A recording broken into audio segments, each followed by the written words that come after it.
Assalamu alaikum. This video is about basics of accounting.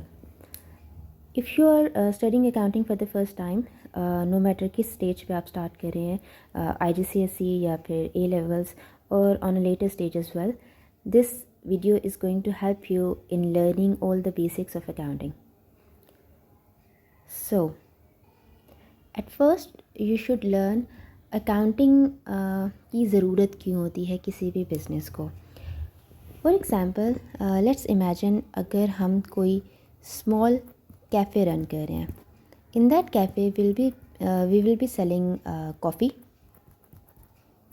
और हम purchase करते होंगे. फॉर एग्ज़ाम्पल हम मिल्क परचेज़ करेंगे, हम शुगर परचेज़ करेंगे. उसके अलावा हम और भी बहुत सारी ट्रांजैक्शंस कर रहे होंगे such as we will be paying for rent,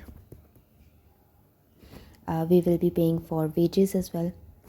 So we will be incurring all these expenses and we will be earning some money. At the end of the day, like आप किसी month के या quarter के and पे जब इस चीज़ का analysis करेंगे कि आपने कितना प्रॉफिट या फिर लॉस अर्न किया है, how can you do that. इन सारी ट्रांजैक्शंस को जो आप डेली बेसिस पे बिज़नेस में अक्कर होती हैं उनको याद रखना is not possible for any one.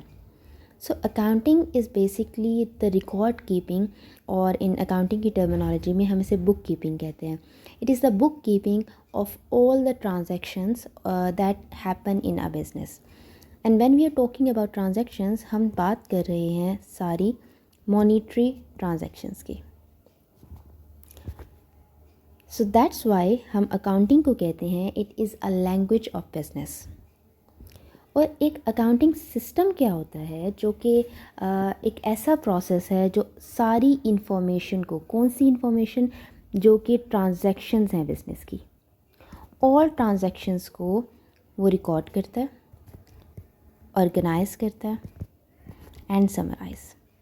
And who does that? Accountants in any organization do that. Why do they do that? Because first of all, एक अभी हमने इसका पर्पस जो है सीखा है, that is to find out how much profit have we earned. Then आपको help करने के लिए कि आपने डिसीजन मेकिंग कैसे करनी है. कहीं पे आपने कॉस्ट को रिड्यूस करना है, क्या हम प्राइसेस को इंक्रीज़ कर सकते हैं, should I expand, can I hire more staff to help me. So all these decision making rely on the accounting information. Then we have to comply with legal, जो compliances हैं उसके लिए हमें accounting की ज़रूरत है. When we are going to pay tax, we have to pay taxes on our profits. तो जो प्रॉफिट की फ़िगर मैंने निकालनी है that would be possible only with the help of accounting. Then another way, another importance of accounting is for investors or banks. Investors होंगे, private investors या banks, they provide us finance with which we can start our business और expand our business. जब भी हम as a business किसी bank से loan की request करेंगे, they will always ask for accounts और फाइनेंशियल स्टेटमेंट्स कि हमें इस चीज़ की गारंटी मिलनी चाहिए that as a business we will be able to pay back that loan. Only then हमें बैंक जो है वो लोन ऑफ़र कर सकता है. सो अकाउंटिंग सिस्टम हमें हेल्प करता है सारी की सारी अकाउंटिंग की बिज़नेस की ट्रांजैक्शंस को रिकॉर्ड करने में, उनको इस तरीके से ऑर्गेनाइज़ करने में, सो दैट हम उसको अगर किसी रिपोर्ट की फॉर्म में किसी को प्रेजेंट करना चाह रहे हो तो हम प्रेजेंट कर सकते हैं. हम उसको समराइज़ करते हैं. How do we do that? किस फॉर्म में हम उसे समराइज़ करते हैं? We are going to learn all about it. So accounting कौन कौन सी टाइप्स की है हमारे पास. वी हैव लर्न कि अकाउंटिंग का पर्पज़ है प्रॉफिट एंड लॉस बताना, डिसीजन मेकिंग में हेल्प करना. लेकिन अकाउंटिंग की कौन सी कैटेगरीज़ हैं, कौन सी ब्रांचेस हैं. So accounting can be split into two broad areas, financial accounting and management accounting. And cost accounting is the part of management accounting. Organisation की प्रेजेंट या फिर पास्ट परफॉर्मेंस के बारे में अगर आपने एनालिसिस करना है कि using the historical information, that is done through financial accounting. इसमें नॉर्मली हमारे पास अकाउंटिंग स्टैंडर्ड्स हैं जिनको हम फॉलो करते हैं, and those accounting standards are accepted internationally. Mostly financial accounting is intended for external users. External users mostly होते हैं हमारे पास सच एज़ कस्टमर्स और सप्लायर्स और banks.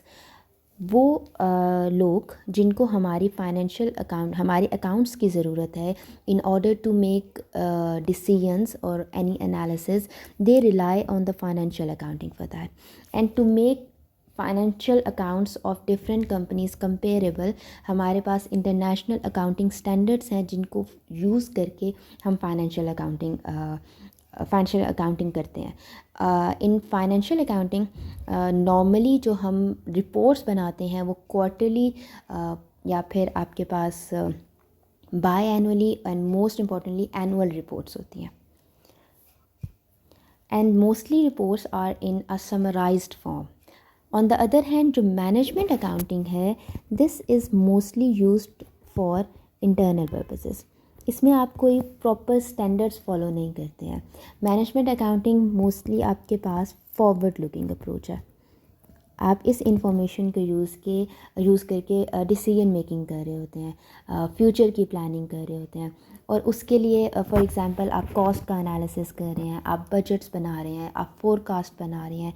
For all that purposes हमें मैनेजमेंट अकाउंटिंग की ज़रूरत पड़ती है। मैं आपको एग्जांपल देती हूँ। फॉर एग्जांपल हमारे पास कॉस्ट अकाउंटिंग होती है कि आपके पास किसी भी ऑर्गेनाइजेशन में जो कॉस्ट डेटा है उसको कलेक्ट करना, उसको कलेक्ट करके उसका एनालिसिस करना,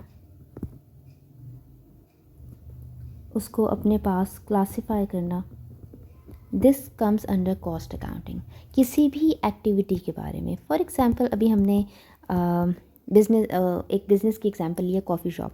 तो कॉफ़ी शॉप में हम परचेज़ करते हैं because without having inventory we can not make coffee. So हम परचेज़ करते हैं, और कॉफ़ी बनाने के लिए हमें डिफरेंट इंग्रेडिएंट्स चाहिए। We need water, we need milk, we need sugar, we need coffee beans. हमें ये सारी चीज़ें चाहिए जिनकी हेल्प से हम बना रहे हैं। Collecting the information, the cost information of all these things, उनको एनालिसिस करना, उनको क्लासीफाई करना, that comes under cost accounting. और फिर इस सारे कॉस्ट डाटा को यूज़ करके मैनेजमेंट डिफरेंट डिसीजन मेकिंग करती है। For example decisions about the pricing of the coffee, कि मैंने कॉफ़ी की प्राइस लेवल कितना सेट करना है। स्मॉल या मीडियम कॉफ़ी का मुझे प्राइस लेवल क्या इंक्रीज़ कर देना चाहिए, या फिर do I have the capacity कि मैं इस कॉस्ट के साथ एक्सपेंशन या फिर मज़ीद स्टाफ हायर करना अफोर्ड कर सकती हूँ। सो ये जो सारी डिसीजन मेकिंग है ये हमारे पास कॉस्ट एंड मैनेजमेंट अकाउंटिंग के अंडर आती है। Now remember there is always some overlap between management and financial accounting, and mostly that overlap is when they are dealing with inventory in the financial statements. To accurately find the value of inventory, हम cost and management accounting and financial accounting दोनों का use कर रहे होते हैं। So there is some overlap, लेकिन इनका जो पर्पज़ है वो बिल्कुल डिफरेंट होता है। Then we have to know about accounting cycle in any organization. किसी भी business में कोई accounting cycle क्या होता है? Remember, it starts with identification and analysis of transaction. And when I say transactions, we talk about monetary transaction. और किसकी transaction? वो transactions जो business से relate करती हैं. One important thing to understand is that business and its owner are separate entities. हम कभी भी ओनर की पर्सनल ट्रांजैक्शंस को बिज़नेस की ट्रांजैक्शंस के साथ मिक्स नहीं करेंगे। जो ट्रांजैक्शंस प्योरली बिज़नेस के लिए हो रही हैं, हम उन्हीं को बिज़नेस की फाइनेंशियल स्टेटमेंट्स में रिकॉर्ड करेंगे। फाइनेंशियल स्टेटमेंट्स क्या होती हैं हम सीखते हैं अभी। First of all, the first step in accounting cycle is identifying a transaction, and that transaction is often supported with any evidence, जिसको हम कहते हैं supporting document. Let's take some examples. For example, मैं एज अ बिज़नेस मैं एक cash cell करती हूँ. मेरे पास कोई कस्टमर आता है and I sell them coffee. Now they have paid me और मैंने उसको कॉफ़ी सेल की है. This transaction will have an evidence of receipt. मैं उसको रिसीट दूँगी. उस इलेक्ट्रॉनिक, नॉर्मली हमारे पास इलेक्ट्रॉनिक रिसीट्स होती हैं, उस इलेक्ट्रॉनिक रिसीट की एक कॉपी मेरे पास होगी, एक कस्टमर के पास होगी. Now that is a transaction, that is a monetary transaction, और उसकी सपोर्टिंग डॉक्यूमेंट हमारे पास वो इलेक्ट्रॉनिक रिसीट है. अच्छा, अब सेकेंडली मैं किसी कस्टमर को, बिज़नेस कस्टमर को सेल कर रही हूँ और मैं उसको क्रेडिट पे सेल कर रही हूँ. क्रेडिट सेल का मतलब ये है कि if I am going to sell you today, however you are allowed to pay me for that sale after some time. अब मुझे 15 डेज़ 20 डेज़ डिपेंडिंग ऑन हम क्या टर्म्स एग्री करते हैं, उन टर्म्स के अकॉर्डिंग आप मुझे लेटर ऑन पेमेंट कर सकते हैं. We call it a credit sale. Now for that purpose हम क्या करते हैं, जो सेलर है we will issue an invoice.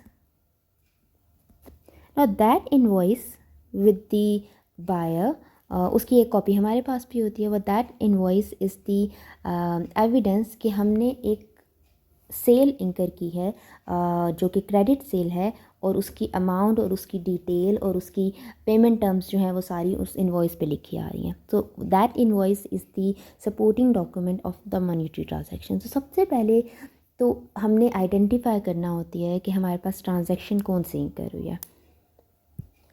After that हम एवरी ट्रांजैक्शन रिकॉर्ड करते हैं बुक्स ऑफ प्राइम एंट्री में.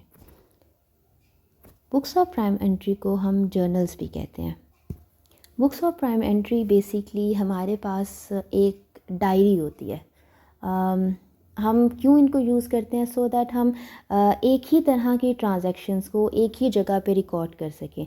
फॉर एग्ज़ाम्पल हमने क्रेडिट सेल्स की हैं, अभी हमने सीखा है क्रेडिट सेल क्या होती हैं.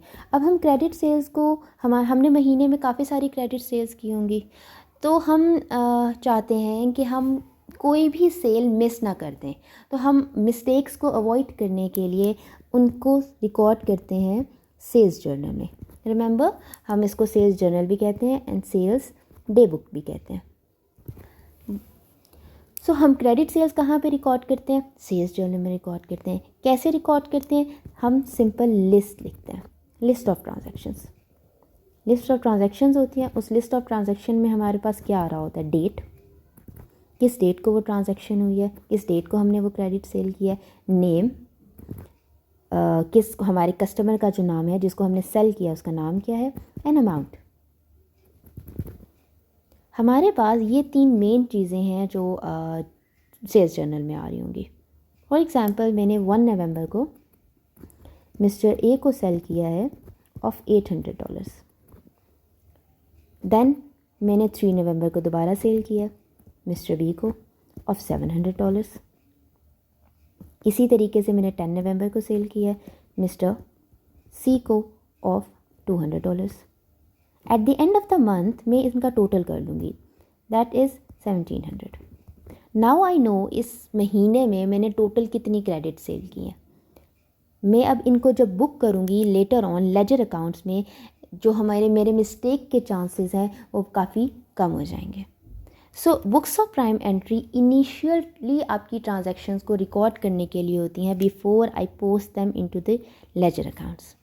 हमारे पास कौन कौन सी बुक्स ऑफ ट्रांजैक्शंस हैं वो भी देख लेते हैं. हमारे पास 5 टाइप्स की बुक्स ऑफ प्राइम एंट्री है. Sales journal to record the credit sales. Now remember, हम क्रेडिट सेल कह रहे हैं, कैश सेल्स हमारे पास यहाँ रिकॉर्ड नहीं होती.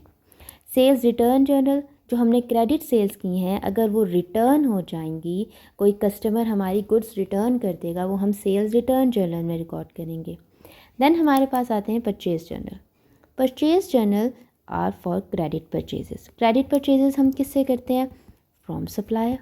सो जिन सप्लायर से हमने क्रेडिट पे चीज़ें ली हैं, परचेज़ की है हमने कोई भी चीज़ क्रेडिट पे, हम उन पर सप्लायर्स की जो लिस्ट बनाएंगे वो हम परचेज़ जर्नल में बनाएंगे। देन अगर हम सप्लायर को कोई चीज़ रिटर्न कर देते हैं for any reason, that will be recorded in purchase return journal. So sales or sales return journal deal with credit sales, purchase and purchase return journal deal with credit purchases. Cash book में हमारे पास वो सारी transactions आती हैं जो cash या bank से relate कर रही हैं. हमारे पास कैश में कोई हमने कैश सेल्स की है तो हमारे पास कैश बुक में जाएंगी. हमने सप्लायर को पेमेंट की है वो भी हमारे पास कैश बुक में जाएगी. अब वो पेमेंट मैंने बाय कैश की है या बाय बैंक ट्रांसफ़र की है, दोनों केसेस में हमारे पास वो ट्रांजैक्शन कैश बुक में रिकॉर्ड होगी. देन जब हम अकाउंटिंग कर रहे होते हैं हमारे पास कुछ ऐसी ट्रांजैक्शंस होती हैं जो इस पूरी इन 5 कैटेगरीज में नहीं आ रही. Any transaction other than all these 5 type of transactions वो हमारे पास जर्नल में जाएंगे. और यहाँ पे नॉर्मली हमारे पास नॉन कैश चीज़ें जाती हैं. वो कौन सी होती हैं we will learn on a later stage. So this is a small summary of books of prime entry. Next class में हम इनके फॉर्मेट्स भी सीखेंगे. फ्रॉम राइट नाउ हमने ये सीख लिया है कि after identifying any monetary transaction सबसे पहले हम उनको रिकॉर्ड करते हैं बुक्स ऑफ प्राइम एंट्री में. अगर वापस अपने अकाउंटिंग साइकिल पे आते हैं, हम बुक्स ऑफ प्राइम एंट्री में रिकॉर्ड करने के बाद अपनी जो ट्रांजैक्शंस हैं वो पोस्ट करते हैं लेजर अकाउंट्स में. हमारे पास लेजर अकाउंट्स जो हैं वो डिफरेंट कैटेगरीज़ में आप डिवाइड कर सकते हो. मेन लेजर कैटेगरीज़ हमारे पास अकाउंटिंग में कौन सी हैं, उनको हम जब क्लासीफाई करते हैं we can classify it in 2 ways. हम वो वेज़ देख लेते हैं. एक तो हमारे पास मॉडर्न अप्रोच है और एक हमारे पास ट्रेडिशनल अप्रोच है क्लासीफाई करने की, लेकिन resultantly it is all same. तो मॉडर्न अप्रोच हमारे पास क्या है कि हम लेजर अकाउंट्स को इन कैटेगरीज़ में डिवाइड करते हैं कि हमारे पास जो भी अकाउंट्स होंगे, जो भी हम ट्रांजैक्शंस करेंगे, वो ट्रांजैक्शन इन अकाउंट्स में से किसी एक में क्लासीफाई होगी. कैसे क्लासीफाई होगी हम ये देख लेते हैं. लेजर अकाउंट्स में एसेट्स आते हैं सबसे पहले. Assets are the items that are owned by the business. So asset क्या है हमारे पास, what business owns and anything that business owns, उससे उसको कोई ना कोई इकोनॉमिक बेनिफिट मिलेगा, economic benefit in future. Now remember that economic benefit can be in cash or can be non cash. हमारे पास कैश में बेनिफिट मिलेगा या नॉन कैश बेनिफिट मिलेगा. हाउएवर हमने फ्यूचर में कोई भी ऐसी ट्रांजैक्शन, कोई भी ऐसा आइटम जो कि मैं ओन करती हूँ एज अ बिज़नेस और उसकी वजह से मुझे फ्यूचर में बेनिफिट मिलेगा, I will classify it as asset. So liabilities are the opposite of assets. तो liabilities क्या है, these are the amounts owed by business and these amounts will result in economic outflow in future.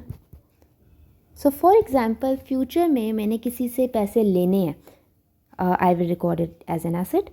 और अगर मैंने किसी को पैसे पे करने हैं I will record it as an liability.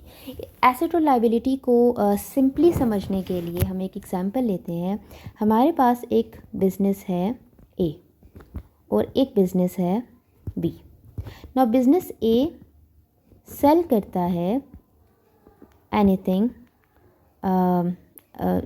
Cell करता है कुछ भी बिज़नेस बी को. Now according to their transaction ये जो सेल है ये क्रेडिट सेल है और इसकी जो हमने पेमेंट टर्म्स तय की हैं उसके लिए पे इन 40 days. नाउ इट मीन्स कि बिज़नेस ए ने बिज़नेस बी से इन 40 days अमाउंट रिसीव करनी है. यस और बिज़नेस बी ने बिज़नेस ए को इन 40 days अमाउंट पे करनी है. So this is a liability for business A and it is an asset for business A. तो बिजनेस बी के लिए लाइबिलिटी है, बिजनेस ए के लिए एसेट है. बिजनेस ए उसको रिकॉर्ड करेगा अपने पास एसेट और बिजनेस बी उसको रिकॉर्ड करेगा एज अ लाइबिलिटी. सो ये भी हो सकता है हमारे पास कि किसी भी ट्रांजैक्शन की वजह से हम एसेट रिकॉर्ड कर रहे हैं तो कोई दूसरा जो बिज़नेस है वो लाइबिलिटी रिकॉर्ड कर रहा है. So we have to remember that one thing कि हमारे पास जो लाइबिलिटीज़ और एसेट्स हैं वो हमारे पास विद इन अमंग नॉर्मली ये जो ट्रांजेक्शन्स हैं हमारे पास अमंग बिजनेस कस्टमर्स ही होते हैं, B2B सेल्स में ही होती हैं. सो जो हमारे पास एसेट हम ओन करते हैं they can be of 2 types. One type is non current. Non current asset का मतलब है कि इन एसेट का जो इंटेंडेड यूज़ है या फिर जो इनका बेनिफिट है नॉन करंट एसेट का वो होगा for greater than 1 year. For example, vehicles. If I'm going to purchase a vehicle for my business, that vehicle is going to benefit my business for about 10-15 years. अगर वो एक अच्छी vehicle है वो हमें मुझे ऑलमोस्ट अबाउट 10 years तक benefit देगी. So I will record it as a non current asset. However ये जो अभी मैंने एक एग्जांपल ली है इस केस में मैंने जो अमाउंट रिसीव करनी है ये मैंने अमाउंट रिसीव करनी है इन 40 days जो कि बिल्कुल शॉर्ट टर्म है. इस एसेट को मैं रिकॉर्ड करूँगी एज अ करंट एसेट. तो करंट एसेट्स में हमारे पास आती हैं mostly receivables such as trade receivables, या फिर हमारे पास आते हैं इन्वेंट्री जिसको हम यूज़ करके अपना बिजनेस रन कर रहे हैं. तो ये इन्वेंट्री रिसीवेबल्स ये वो बेनिफिट हैं they are expected to give us economic benefit within 12 months. Within 12 months जो हमें बेनिफिट दे रहे हैं दे आर करंट एसेट्स, और जो हमें मोर देन 12 months के लिए बेनिफिट दे रहे हैं they are to be classified as non current asset. अभी हम इसकी मज़ीद एग्जांपल्स करेंगे और हम काफ़ी सारी ट्रांजैक्शंस करेंगे तो हमें ये हर एक ट्रांजैक्शन में लेजर अकाउंट्स में क्लासीफाई करना आइटम्स को आ जाएगा. मूविंग ऑन, लाइबिलिटीज़ को भी हम सिमिलर वे में क्लासीफाई कर सकते हैं. For any liability that we have to pay back in more than 1 year. For example, loan और mortgage. ये ऐसी liabilities हैं जो हमने वापस करनी है. They are repayable in more than 1 year normally. जो हमारे पास loans होते हैं, बैंक loans होते हैं long term, वो हमने 1 साल से ज़्यादा के पीरियड में वापस करने हैं तो हम इनको क्लासीफाई करेंगे नॉन करंट लाइबिलिटी. लेकिन if there is a payable that is to be paid within 1 year, like for example हमारे पास पेबल्स है. अभी जो हमने एग्ज़ाम्पल ली that we have to pay to our supplier. In that case this amount is repayable within a year. So हम इसको classify करेंगे एज करंट लाइबिलिटी. सो जैसे हम एसेट्स को नॉन करंट एसेट और करंट एसेट में classify कर सकते हैं सिमिलर वे में हम लाइबिलिटीज़ को नॉन करंट एंड करंट में क्लासीफाई कर सकते हैं. Then income. इनकम में हमारे पास रेवेन्यूज़ भी आते हैं.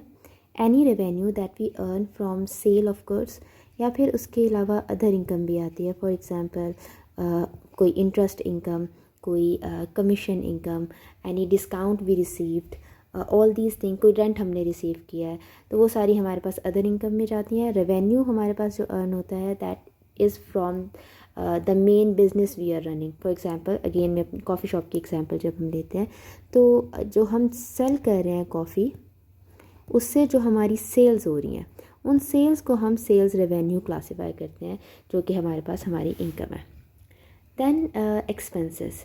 एक्सपेंसेस अकाउंट्स जो हैं दीज आर दी कॉस्ट. ये वो कॉस्ट हैं जो इंकर होती हैं in order to run the business. For example हम वेजेस की पेमेंट कर रहे हैं, हम रेंट की पेमेंट कर रहे हैं. जो डे टू डे बेसिस में we have to incur cost in order to run the business, इनको हम कहते हैं ये हमारे एक्सपेंसेस हैं. सो ये मेन क्लासिफिकेशंस है हमारे पास. Then capital and drawings. Capital and drawings हमारे पास रिलेट करती हैं ओनर से. These are the owners transactions. ना ओनर की ट्रांजैक्शंस जो हैं उनको हम 2 वेज़ में क्लासीफाई कर सकते हैं. First of all capital and then drawings.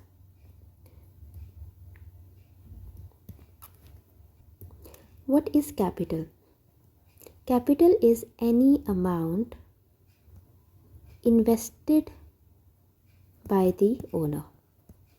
ना रिमेंबर, ये जो अमाउंट है ये इन कैश भी हो सकती है, इन एनी अदर वे भी हो सकती है. For example, as owner of the business मैंने अपना बिज़नेस स्टार्ट किया 10,000 कैश से, ये भी कैपिटल में क्लासीफाई होगा. एज एन ओनर मेरे पास एक अपनी पर्सनल कार थी, वो मैंने बिज़नेस के यूज़ के लिए दे दी, उसकी वर्थ थी 5,000. अब ये भी दोनों जो है इन टोटल हमने इन कैश 10,000 कैपिटल डाला है, हमने इन एज व्हीकल हमने 5,000 कैपिटल डाला है, तो इन टोटल हमने बिजनेस में 5,000 का कैपिटल इन्वेस्ट किया. So remember, capital can be anything invested by the owner in the business. और हम ये भी याद रखेंगे कि ओनर की ट्रांजैक्शंस हमारी बिज़नेस की ट्रांजैक्शन से सेपरेट होती हैं. सो जैसे ही हमने व्हीकल जो पर्सनल यूज़ की थी वो बिज़नेस में ट्रांसफ़र की, अब वो ओनर की व्हीकल नहीं रही, उस व्हीकल से रिलेटेड जितने भी एक्सपेंसेस हैं वो अब रिकॉर्ड करेंगे अपनी बुक्स में, यानी बिज़नेस की बुक्स में. ड्राइंग्स हमारे पास क्या है? ड्राइंग्स हैं एनी विड्रॉल्स, कोई भी मनी और आइटम जो आपका ओनर अपने पर्सनल यूज़ के लिए ले जाता है. एनी अमाउंट, अगर मैं कैश में, बैंक में कोई भी चीज़ अपने पर्सनल यूज़ के लिए बिज़नेस से ले लेती हूँ, now that will be considered as drawings. अब ड्राइंग्स का कैपिटल का हम ट्रीटमेंट क्या करते हैं ये हम लेटर ऑन पढ़ेंगे. In today's lecture we have to learn कि डिफरेंट हम ट्रांजैक्शंस को कहाँ कहाँ पे क्लासीफाई कर रहे होते हैं, जो भी हमारे पास ट्रांजैक्शन इंकर होती हैं, monetary transaction in a business. इसको मज़ीद थोड़ी सी इसकी एग्जांपल्स जो हैं वो हम डिस्कस कर लेते हैं, ताकि ये जो क्लासिफिकेशन है हमें ज़्यादा अच्छे से आ जाए. नाउ एक एक करके हम इन सारे आइटम्स को डिस्कस करेंगे कि हम इन्हें कहाँ पे क्लासीफाई कर सकते हैं.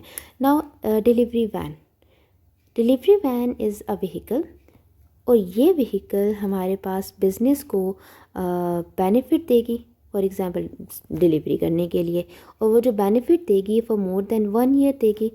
ऐसा तो नहीं है कि मैं van just for a year use करूँगी, I will be using that for more than 1 year. So first of all it's giving us economic benefit because it is helping us in making deliveries, and it is giving us that benefit for several years, yeah, it will be giving us that benefit for several years in the future.